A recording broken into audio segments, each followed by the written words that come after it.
Waalaikumsalam warahmatullahi wabarakatuh. Tentang pertanyaan kawan-kawan santri dan para kiai tentang pernyataan Kiai Ma'ruf Khazin yang telah mengatakan selesai nasabnya kaum para habaib ini sudah subut secara syukrah wal istifadah.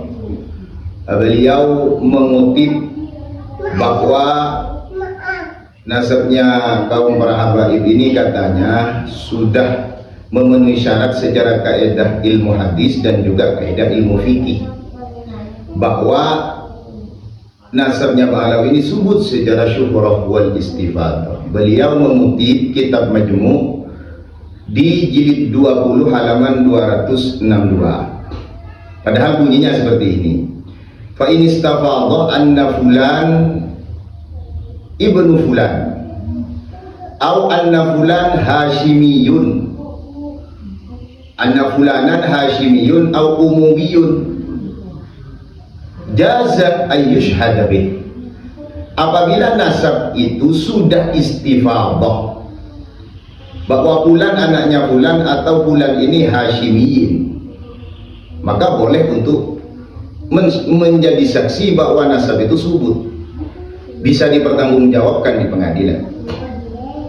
Oke, sekarang pertanyaannya, nasabnya kaum para habaib Ba'alawi ini sudah kepopulerannya, kesyuhruannya ini sudah istifadah apa belum? Ini permasalahannya, Kiai. Ternyata nasabnya Ba'alawi ini tidak memenuhi standar istifadah. Tidak istifadah, hanya syuhrah saja, populer tapi tidak memenuhi syarat istifadah. Kenapa? Karena ta'rif al-mahiyah, definisi daripada istifadah yang telah dicantumkan oleh ulama fikih walaupun dan ulama hadis dan ulama yang lain, bahwa yang dimaksud dengan istifadah itu adalah al-khabarul ladzi tatakaththurat ruwatuhu fi kulli tabaqatin wa lam tasil darajat at-tawatur.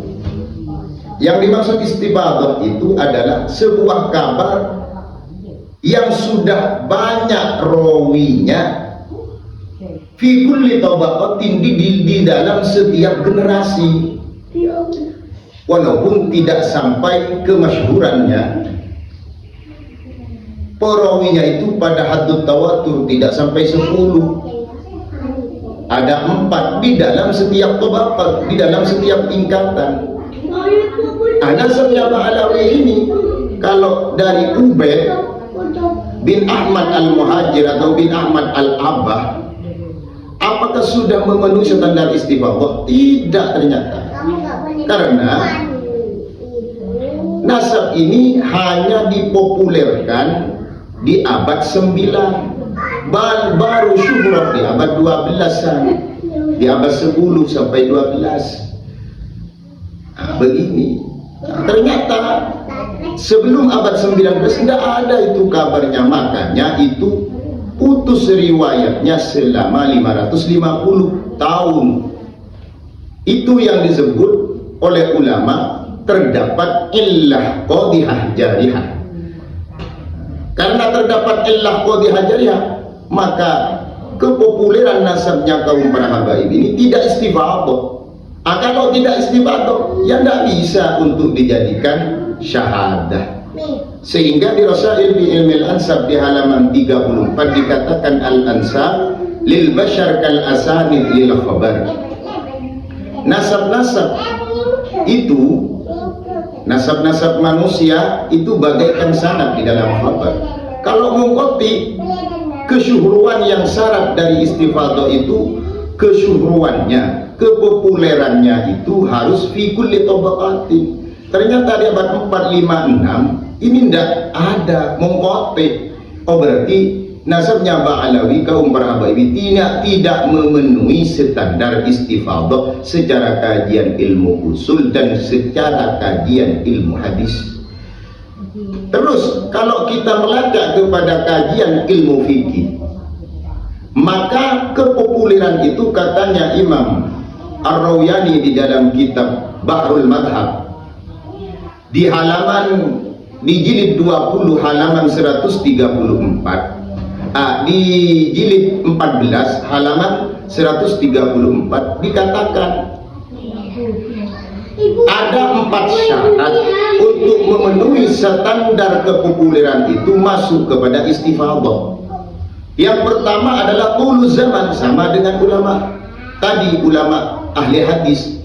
Tuluz zaman itu fi kulli tabaqatin sudah masyhur, setidaknya diriwayatkan oleh 3 orang atau 4 orang yang berkesinambungan mulai dari abad 4 sampai abad sekarang. Itu namanya tuluz zaman. Terus yang kedua ada muddafi, itu kalau pakai standar ilmu fikih. Ada muddafi, tidak ada penolakan. Ternyata penolakannya banyak.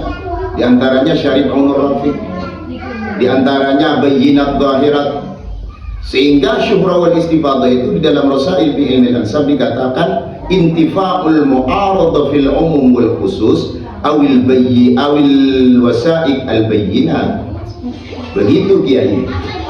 Jadi nasabnya kaum para habaib ini tidak memenuhi standar istifadhah, baik secara kajian ilmu hadis atau secara kajian ilmu fikih, karena tidak memenuhi syarat.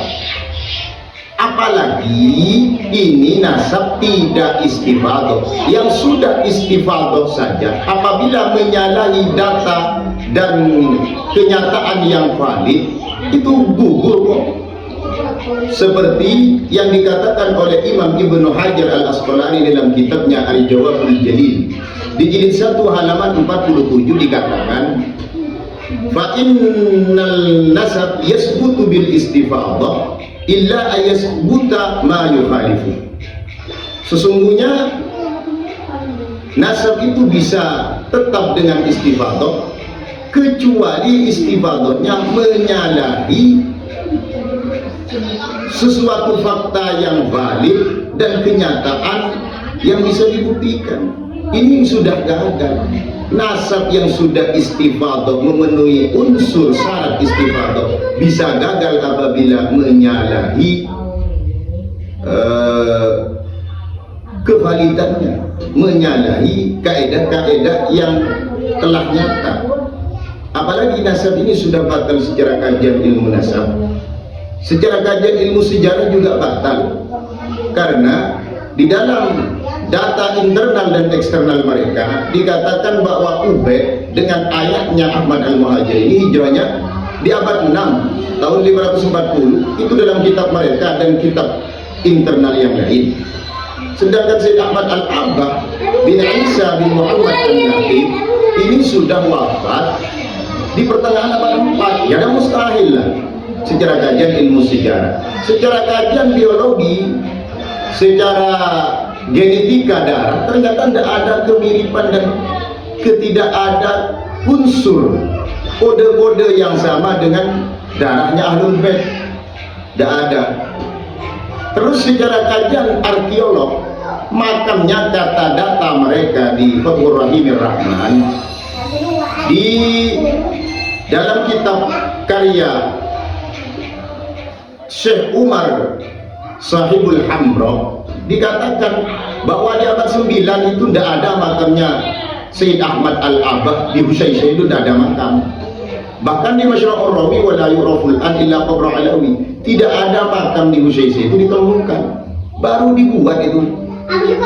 Nah, kenyataan seperti ini kalau pakai syuhra wal istifadhah, andaikan sudah lulus istifadhahnya, itu tidak memenuhi standar untuk diisbat sebagai nasab yang sah. Apalagi nasabnya kaum Ba'alawi para habaib ini tidak memenuhi standar istifadhah. Begitu saudaraku. Terima kasih.